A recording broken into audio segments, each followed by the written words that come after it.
Selama puluhan dekade, pelajaran sejarah di bangku sekolah dan perguruan tinggi, termasuk peringatan di instansi pemerintah, menarasikan bahwa peristiwa penyerbuan pasukan TNI dan Laskar Rakyat terhadap kedudukan Kompeni Belanda di Yogyakarta pada masa Revolusi Kemerdekaan sebagai peristiwa serangan umum 1 Maret 1949. Pada masa pemerintahan Orde Baru pun kala itu, setiap tanggal 1 Maret, pelajar sekolah dimobilisasi ke bioskop untuk menyaksikan film Janur Kuning. Namun, sejak 3 tahun lalu, momentum serangan umum 1 Maret 1949 telah mendapatkan penetapan baru melalui keputusan Presiden nomor 2 tahun 2022 yang ditandatangani Presiden Joko Widodo pada 24 Februari 2022 yang meneguhkan 1 Maret 1949 sebagai Hari Penegakan Kedaulatan Negara. Tanggal 1 Maret 1949 pada pukul 6 yang berakhirnya jam malam itu dimulailah serangan umum 1 Maret. 2.000 pasukan dari TNI, Laskar dibantu rakyat mengepung kota Yogyakarta. Melawan pasukan dari Van Langen yang pada saat itu bermarkas di Benteng Vredenburg. Pos-pos di sekitar dipersebar di kota Yogyakarta itu hampir 22.000 pasukan. Bayangkan, 2.000 pasukan akan melawan 22.000 pasukan. Tetapi pertempuran ini sangat dahsyat. Ya, pasukan Belanda itu menelan kerugian 300 tentaranya meninggal. 56 polisinya meninggal. Sementara dari TNI 170 orang meninggal dan luka-luka. Jadi 2 kali pasukan Belanda korbannya lebih banyak. Ini memperlihatkan begitu kuatnya pasukan TNI di dalam menyerang Belanda.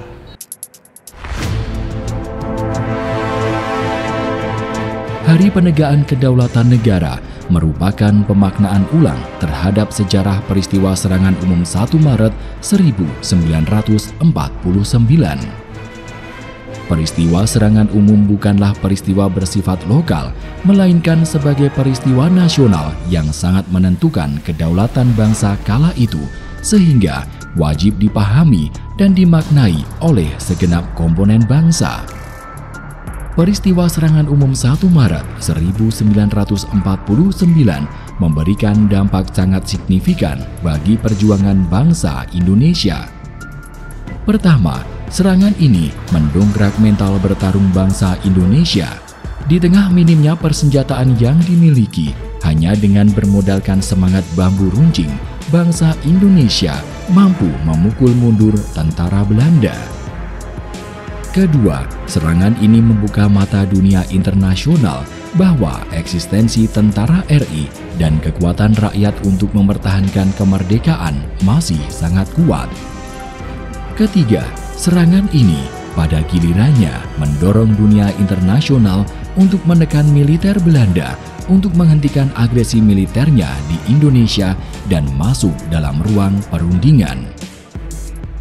Keempat, kajian akademis penentuan Hari Penegakan Kedaulatan Negara menempatkan Sri Sultan Hamengkubuwono IX sebagai inisiator dari serangan umum 1 Maret.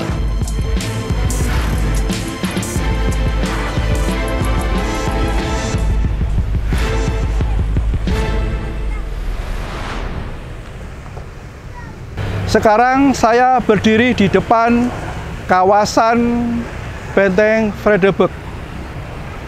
Benteng Vredenburg ini usianya sudah lama, dibangun sejak tahun 1760 dan selesai tahun 1787.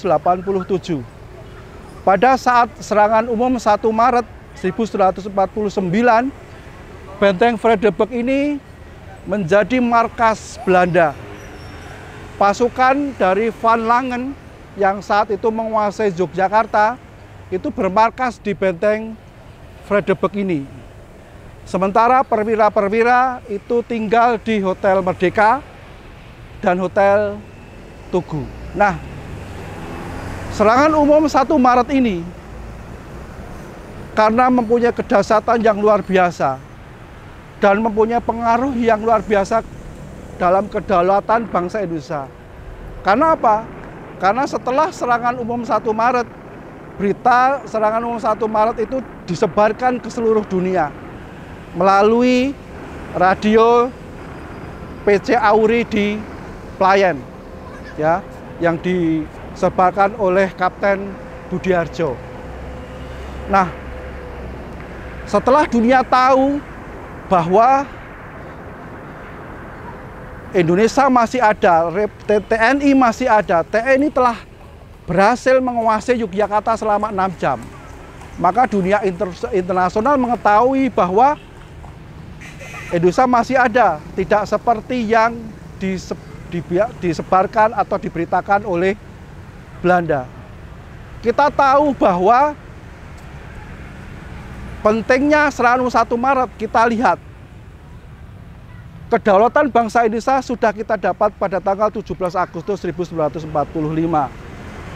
Tetapi mulai bulan September 45, Nika atau Belanda membonceng sekutu, ya, yang kemudian terjadi sebuah peristiwa yaitu serangan agresi militer Belanda pertama dan puncaknya agresi militer Belanda kedua. Nah, setelah agresi militer Belanda kedua itu kedaulatan bangsa Indonesia menjadi terancam. Diplomat-diplomat Indonesia di PBB pada saat itu tidak bisa meyakinkan dunia bahwa Indonesia masih ada. Sementara diplomat-diplomat Belanda, Van Rooyen, itu selalu mengatakan bahwa Indonesia sudah tidak ada gerakan, sudah tidak ada aktivitas yang memperlihatkan protes ketidaksukaan bangsa Indonesia terhadap Belanda.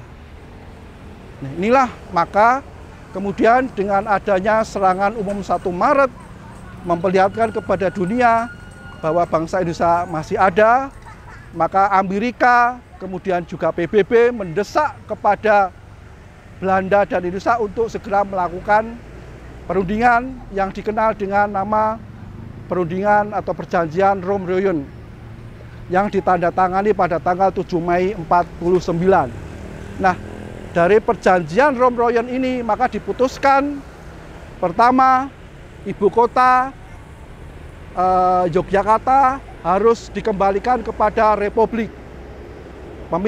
Yang kedua, pemimpin-pemimpin yang ditawan harus dikembalikan ke Yogyakarta. Dan yang ketiga, akan segera diadakan konferensi meja bundar. Nah, maka dengan begitu pentingnya serangan umum 1 Maret, maka pada tanggal 24 Februari 2022 Presiden mengeluarkan Kepres nomor 2 tahun 2022 yang menjadikan serangan umum 1 Maret menjadi hari penegakan kedaulatan negara. Inilah memperlihatkan apresiasi pengakuan dari negara terhadap begitu luar biasanya serangan umum 1 Maret 1949 yang melibatkan seluruh komponen baik militer, laskar, rakyat, dan komponen-komponen lainnya. Serangan umum 1 Maret 1949 merupakan bukti bahwa terjadi kesinambungan perlawanan dalam dada insan Indonesia sejak era Sultan Agung menyerbu Batavia pada tahun 1628. Kemudian era Perang Mangkubumi melawan VOC Belanda pada 1747 hingga 1755 hingga Perang Diponegoro tahun 1825 hingga 1830. Kita patut berbangga bahwa semangat perlawanan leluhur bangsa ini pun telah menempatkan mereka sebagai sosok-sosok pahlawan nasional yang mumpuni dan inspiratif. Hari Penegakan Kedaulatan Negara memang bermakna sangat luas. Pada konteks sejarah, tentu hal ini terkait dengan peristiwa luar biasa yang pernah terjadi. Namun jika pemaknaan penegakan kedaulatan ini kita maknai untuk proses penguatan kedaulatan pada masa kini dan masa mendatang, tentu banyak harapan tersematkan. Serangan umum 1 Maret itu adalah bukti bahwa negara Republik Indonesia itu eksis. Jadi membuka cakrawala kita bahwa Republik Indonesia masih ada. Nah, itulah kenapa serangan umum 1 Maret ini menjadi hari penegakan kedaulatan negara. Apa yang bisa kita dapatkan dengan adanya hari penegakan kedaulatan negara ini? Hal yang bisa kita pelajari di sini adalah serangan umum 1 Maret itu adalah puncak kita, harga diri kita sebagai bangsa Indonesia itu tetap terus diperjuangkan.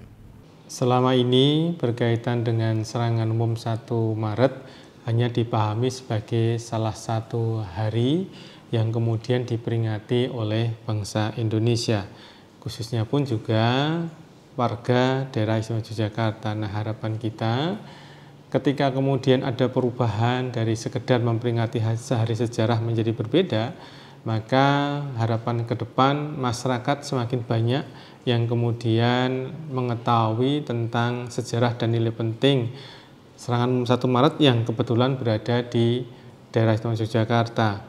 Serangan umum ini digagas oleh Sri Sultan Hamengkubuwono ke-9, kemudian diperintahkan oleh Panglima Jenderal Sudirman dan disetujui maupun digerakkan oleh Presiden Soekarno dan juga Wakil Presiden Muhammad Hatta yang kemudian berkolaborasi dengan seluruh warga yang ada di daerah Yogyakarta, kemudian juga Tentara Nasional Republik Indonesia, yang kemudian hal tersebut menunjukkan bahwa ada upaya untuk menegakkan eksistensi dan kedaulatan negara Indonesia di tingkat nasional.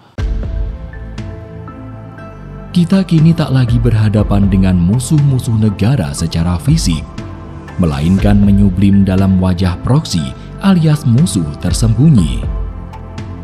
Ancaman kedaulatan negara bisa bermacam-macam, mulai praktek korupsi, masifnya peredaran narkotika, sikap mengagung-agungkan peradaban asing, mandulnya penegakan hukum, hingga menyaru dalam berbagai regulasi yang pada gilirannya membuka celah menguntungkan kepentingan kelompok tertentu yang menegasi hajat hidup orang banyak. Sebagai anak muda, kita bisa mewarisi nilai-nilai apa yang telah diberikan dan dicontohkan oleh para pendiri bangsa. Jas merah, jangan sesekali lupa saudara. Ada semangat patriotisme di sini. Ada semangat anti menyerah. Artinya kita generasi muda yang mudah galau, ya, generasi muda yang gampang pesimis. Dengan semangat patriotisme, dengan semangat ini kita bisa menjadi bangsa yang memiliki harga diri. Kita memiliki bangsa yang tidak mudah menyerah. Intinya adalah kita bangsa yang kita bisa berdiri tegak dengan kekuatan dan kaki, tangan, apa yang ada dalam tubuh kita, itu adalah kekuatan untuk kita berdiri tegak, menjadi pribadi, menjadi jati diri kita sebagai bangsa. Itu pelajaran yang bisa kita ambil di dalam serangan spirit 1 Maret untuk generasi muda hari ini dan di masa depan. Nilai penting 1 Maret 1949 bagi generasi muda menurut kami yang pertama berkaitan dengan bagaimana kita bisa menjaga kepribadian dan juga harga diri dari bangsa itu.